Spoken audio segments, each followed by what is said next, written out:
महादेव महादेव। आज का हमारा टॉपिक है digestion and absorption of carbohydrate.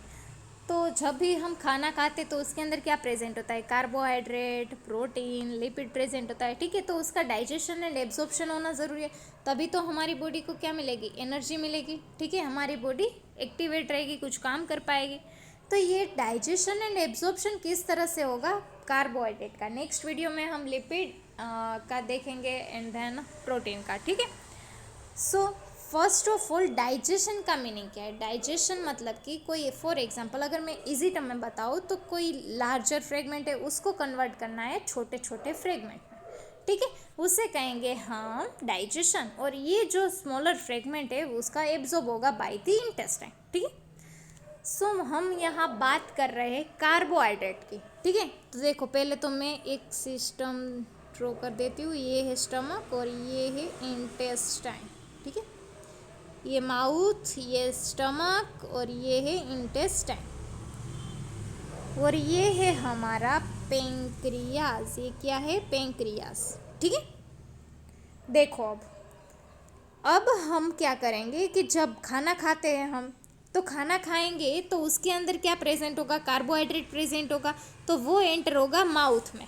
ठीक है, खाने में क्या है? पॉलीसेकेराइड प्रेजेंट है, माउथ में एंटर हुआ तो माउथ में एंजाइम होगा, उसका नाम है अल्फा अमाइलेज।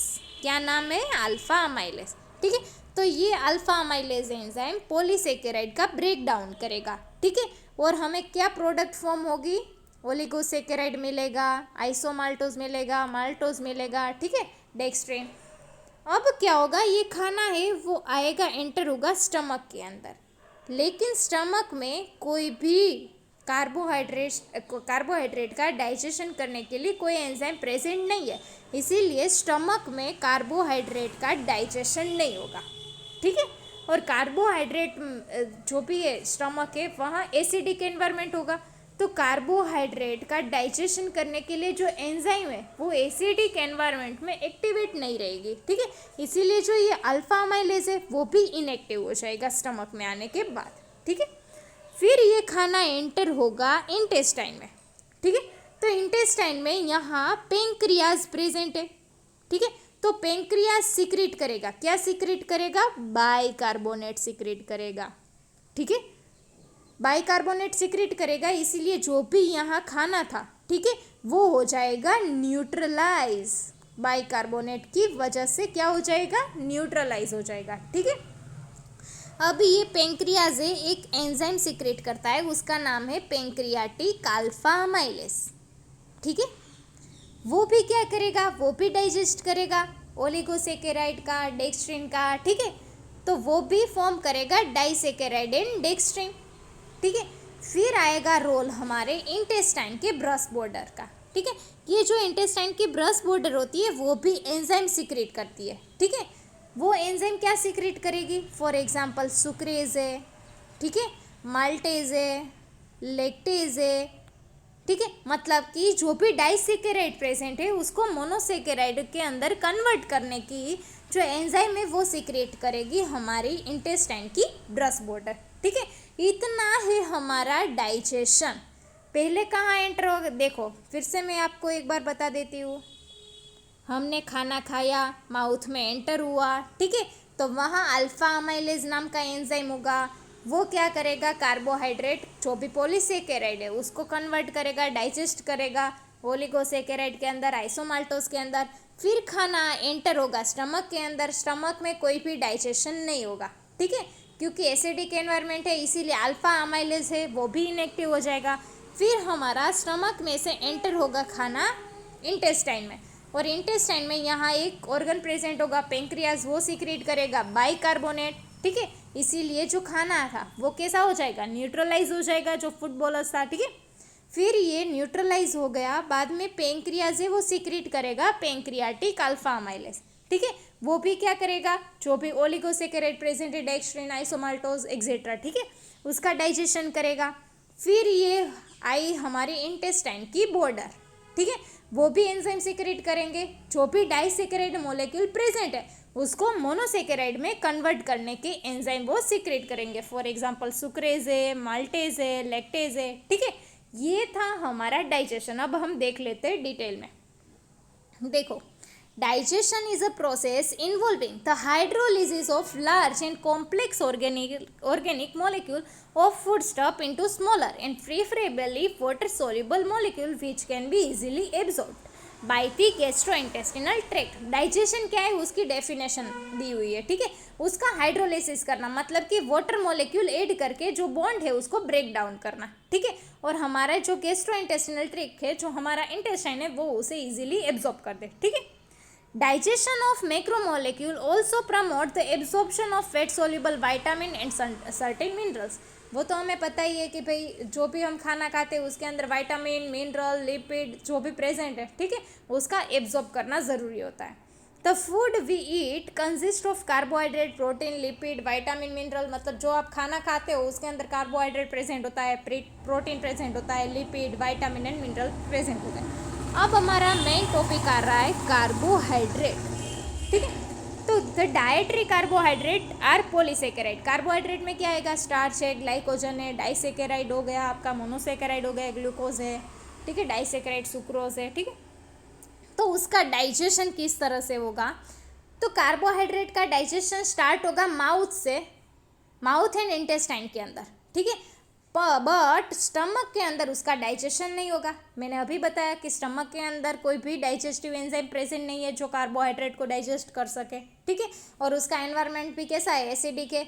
तो वहाँ अल्फा अमाइलेज जो सीक्रेट हो रहा था माउथ में, ठीक है, वो भी इनएक्टिव हो जाएगा। तो फर्स्ट हम स्टार्ट करेंगे digestion in mouth. Digestion of the carbohydrates start at the mouth. In mouth, food undergo mastication and food comes in contact with salivary of amylase. उसे आप टाइलिन भी कह सकते हैं। Acts on starch and cleave alpha 1,4 glycosidic bond. और वो क्या करेगा? अल्फा अमाइलेज एंजाइम जो भी पॉलीसेकेराइड है, ठीक है, फॉर एग्जांपल ये पॉलीसेकेराइड है, ठीक है। तो ये सारे के बीच में अल्फा 1,4 बॉन्ड होगा। और देखो ये ब्रांच है ना, वहाँ प्रेजेंट होगा अल्फा 1,6 बॉन्ड। तो यहाँ ब्रेक डाउन कौन सा बॉन्ड हो रहा है? अल्फा 1,4। मतलब कि यहाँ से कुछ बॉन्ड ब्रेक डाउन हो रहे हैं, ठीक है। The product form include alpha limit dextrin, maltotriose and maltose. Action of salivary amylase require chlorine ion and pH 6.7 requires for the activation, ठीक है। अल्फा अमाइलेज कब एक्टिवेट होगा? क्लोरीन आयन प्रेजेंट होगा और pH कितनी होनी चाहिए? 6.7, ठीक है। फिर डाइजेशन होगा स्टमक, मतलब स्टमक के अंदर तो कोई भी डाइजेस्टिव एंजाइम प्रेजेंट नहीं है because of the acidic environment, ठीक है, वहाँ एक्टिवेट नहीं रहेगा अल्फा अमाइलेज। और स्टमक के अंदर कोई भी कार्बोहाइड्रेट डाइजेशन करने का कोई भी एंजाइम प्रेजेंट नहीं है। डाइजेशन इन स्मॉल इंटेस्टाइन, तो उसके अंदर 2 फेज है, pancreatic amylase and intestinal brush border enzymes, ठीक है। तो पेंक्रियाज है वो पेंक्रियाटिक अमाइलेज सीक्रेट करेगा एंजाइम, ठीक है। और वो अल्फा 1,4 ग्लाइकोसिडिक बॉन्ड को ब्रेक डाउन करेगा, ठीक है। और जो भी पेंक्रियाटिक ब्रश बॉर्डर एंजाइम है, देखो ये पेंक्रियाटिक ब्रश बॉर्डर एंजाइम है, ठीक है, उसके पास जो भी डाइसेकेराइड मॉलिक्यूल प्रेजेंट है, ठीक है, उसको ब्रेक डाउन करेगा। उसके पास माल्टेज, सुक्रेज, आइसोमाल्टेज, लैक्टेज वो एंजाइम प्रेजेंट होगी और जो भी डाइसेकेराइड है उसको कन्वर्ट करेंगे मोनोसेकेराइड के अंदर, ठीक है। फिर आएगा हमारा एब्जॉर्प्शन ऑफ कार्बोहाइड्रेट, कि कार्बोहाइड्रेट का एब्जॉर्प्शन किस तरह से होगा। तो पहले आप एक बार ये फिगर देखो, ये है absorption of carbohydrate. For example ये ग्लूकोज है, अब डाइजेशन हो गया, मोनोसेकेराइड आ गया। एक मिनट देखो, ये ग्लूकोज है, ग्लूकोज मॉलिक्यूल अब एंटर होगा। ये क्या है? ये है आपकी इंटेस्टिनल ल्यूमेन, ठीक है। ये क्या है? इंटेस्टिनल सेल है पूरा, ठीक है।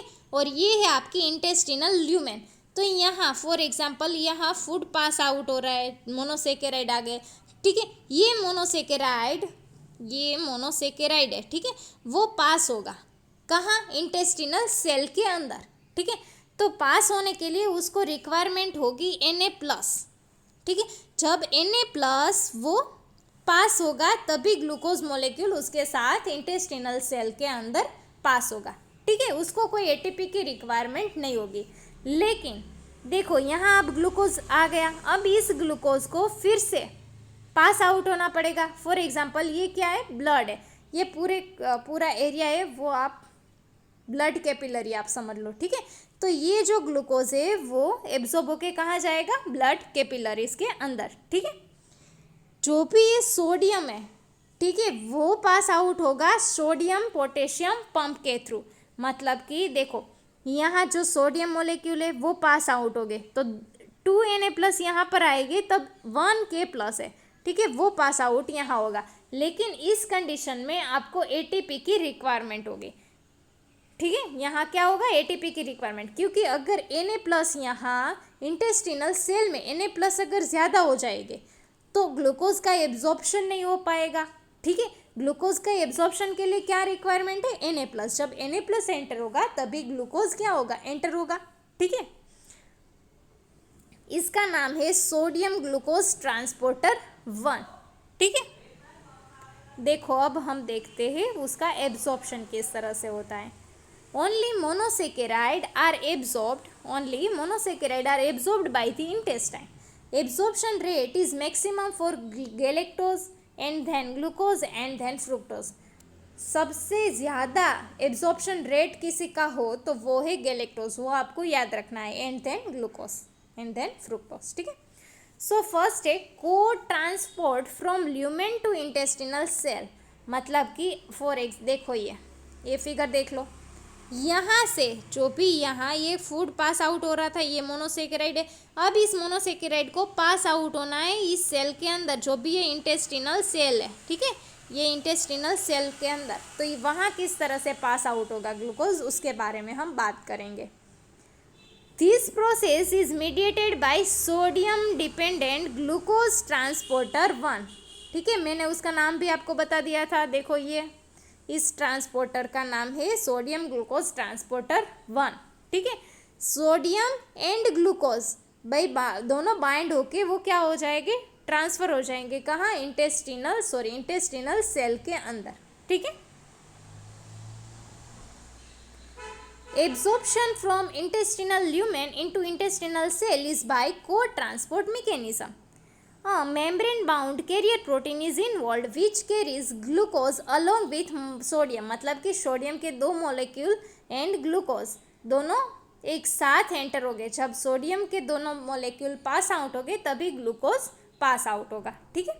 The sodium is later expelled by the sodium pump with utilization of energy. फिर क्या होगा, जो भी इंटेस्टिनल सेल थे उसके अंदर सोडियम का कंसंट्रेशन अगर ज़्यादा हो जाएगा तो ग्लूकोज का एब्जॉर्प्शन नहीं होगा, तो ये जो सोडियम है, ठीक है, वो सोडियम पोटेशियम पंप के थ्रू वो बाहर आ जाएगा। देखो यहाँ पर ये है सोडियम पोटेशियम पंप, तो यहाँ सोडियम का अगर कंसंट्रेशन ज़्यादा हो जाएगा तो फिर ये सोडियम यहाँ से यहाँ नहीं आएगा, तो ग्लूकोज भी पास आउट नहीं होगा, ग्लूकोज भी एब्जॉर्ब नहीं होगा, ठीक है। Another uniport system release glucose into blood. अब जो इंटेस्टिनल सेल में ग्लूकोज आ गया है, ठीक है, उसको अब कहाँ ट्रांसफर करना है, ब्लड के अंदर। देखो ये ग्लूकोज आ गया, यहाँ तक हमने प्रोसेस देखी। अब इस ग्लूकोज को कहाँ पास करना है, ब्लड के अंदर, ठीक है। तो देखो the same intestinal epithelial cells have a different transport mechanism on the membrane facing capillaries, वो हमने देखी, ठीक है। Intestinal cells release glucose into bloodstream by the carrier mechanism called glucose transporter type 2। जो भी ग्लूकोज है, ठीक है, वो इसका नाम है सोडियम ग्लूकोज ट्रांसपोर्टर 2, ठीक है। सोडियम ग्लूकोज नहीं बल्कि glucose transporter type 2। This transporter is not dependent on sodium. मतलब कि जो ये ट्रांसपोर्टर है वो सोडियम डिपेंडेंट नहीं है, ठीक है। Glucose binds to the transporter on one side of the membrane when fixed the complex changes configuration। मतलब कि जब ग्लूकोज उसके साथ बाइंड हो जाएगा, ठीक है, तब जो भी वो बॉन्ड जो भी ट्रांसपोर्टर है, ठीक है, वो क्या करेगा, उसकी कॉन्फ़िगरेशन चेंज कर देगा और वो पास आउट हो जाएगा ब्लड कैपिलरी के अंदर, ठीक है। This lead to the closure of the first binding site। At the same time the binding site is now exposed on the inner side of the membrane releasing the glucose। This process is called ping pong mechanism। तो ये था आज का हमारा digestion and absorption of carbohydrate. अगर आपको कुछ भी डाउट हो तो आप मुझे कमेंट कर सकते हैं। Thank you.